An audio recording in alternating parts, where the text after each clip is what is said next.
Okay, this is the work rate problems. A lot of people call them, that you'll see in higher math, they call them the job problems. We teach it different than the book, so please listen. We teach it a lot easier than the book, so you're going to want to learn this method. This is also in 12-6, okay? It's when you are like, there's more than one person doing a job.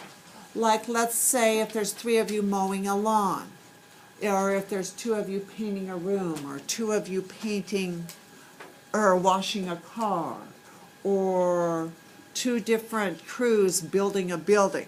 Okay, we're talking about a job problem, a complete job being done. And that's why it's equal to 1, Jordan. And so on here, the formula is the time it takes for them to work together over the alone time, over the one person alone, plus the together over the alone of the second person equals 1. And 1 is 1 job completed. So let's look at this. Max can wash a car in 60 minutes. So Max's time is 60 minutes. His older sister Kayla can do the same job in 45 minutes. How long will it take them if they work together? So our together is our X. So now we do the formula. We go together, which is X over alone of Max, plus X over alone of Kayla, 45, equals 1. There is your equation. Together over alone, together over alone. This is Max's fractional part of doing the job. This is Kayla's fractional part of doing the job. When they do it together, they complete the whole job. Okay? For it to make sense to you. So now we have to get it. We have to find a common denominator. Okay, let's go 60 and 45. 60 is 6 times 10. Which is 3 times 2 times 2 times 5. So it's 2 squared times 3 times 5. 45 is 5 times 9. So it's 5 times 3 squared. I'm just putting them in order. So my LCD is taking each factor, the greatest number of times it appears in either denominator. So the 2 appears how many times? Twice. The 3 appears how many times? Twice. And the 5 appears once. So I have 4 times 9 times 5, and that will be 180. Now, I'm solving. So think about how we learn to solve. We fraction bust. We multiply each side by 180. I don't rewrite them over 180. If you did that, I'm not going to give you credit on your homework. 180 times this is 3x. 180 over 45, 45 goes into there 4 times, equals 180. Your next step in solving rational equations should be no fractions. Get rid of the denominator. Got that? Because there's 2 ways, but this is the way that we want you to do it because of what's ahead of you in your math. So 7x equals 18. 180, I'm sorry. So x is 180 over 7, which would be 11 and 3/7. If I did that right. I didn't. 2, not at all. Wow. 2 and 25 and wow, why am I having such a hard time with this? And 5/7 minutes. That's how long it would take them if they would do it together. Okay? So let's look at this. Peggy can pick a bushel of apples in 45 minutes. Peter can pick it in 75 minutes. How long will it take them to pick a bushel if they work together? So I go x over 45 plus x over 75 equals 1.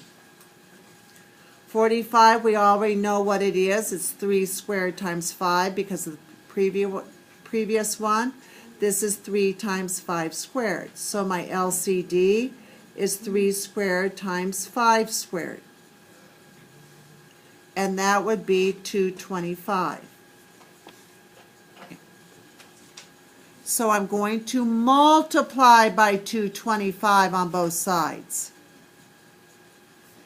This goes into 225 5 times, so I have 5x. Remember to distribute it here also, and that's 3x equals 225. Make sure you multiply the 1 by that. That's mistakes that students have done in the past. See if I can divide better now. So you would have 2 and 28 and 1/8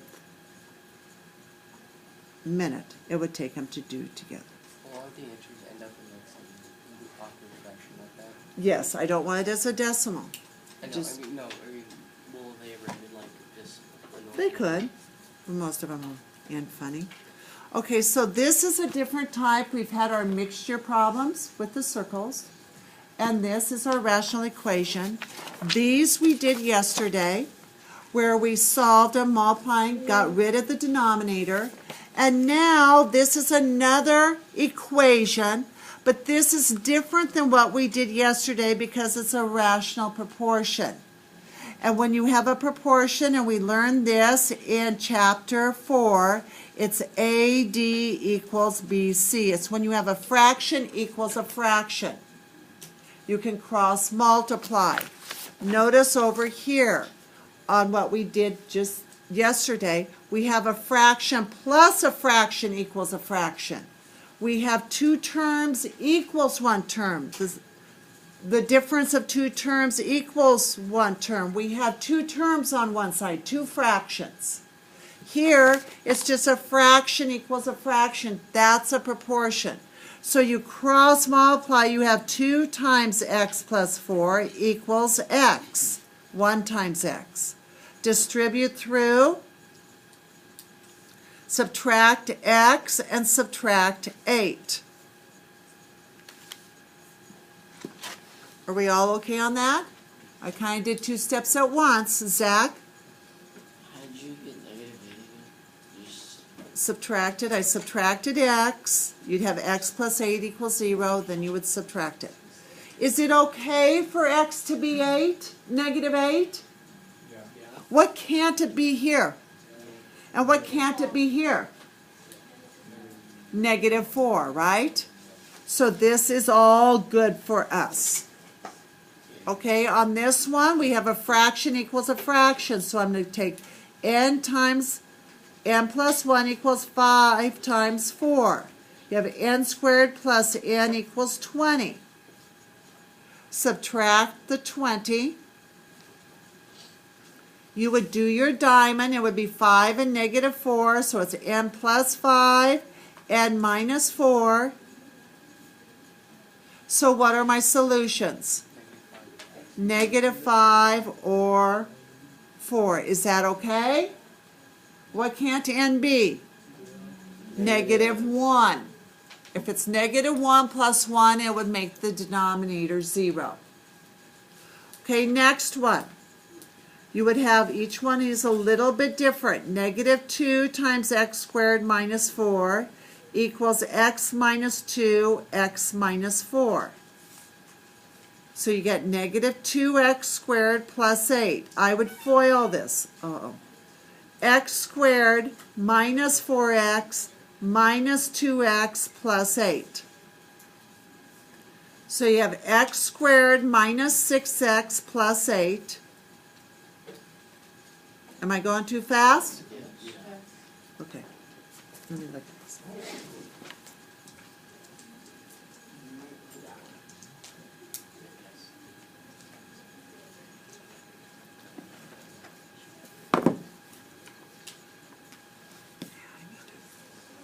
Hold on, I need to text. Okay, so here you would add this, you would get 3x squared minus 6x, and you would subtract 8, and that falls out. Okay, now this is one that people forget how to factor. Does anyone remember? Zach? Or Zach? Jake? I'm looking. You take out you take out the 3 and the x, so Yay. it's 3x times the x minus 2. Yeah. Yes. You do a GCF. And we do so much diamond that sometimes in these we kind of forget about the GCF. So you have 0 equals 3x or 0 equals x minus 2. So x equals 0, x equals 2. Now, does 0 work here? If I plug in 0, what would be the denominator? Negative 2 right here. If it's 0 here, it would be negative 4. We're okay, right? How about if this is 2? No. It doesn't work. This is extraneous. So when it says check your answer, it means your answer cannot make the denominator equal to 0. Does that make sense, Elliot? Okay. You guys try the next one. Okay.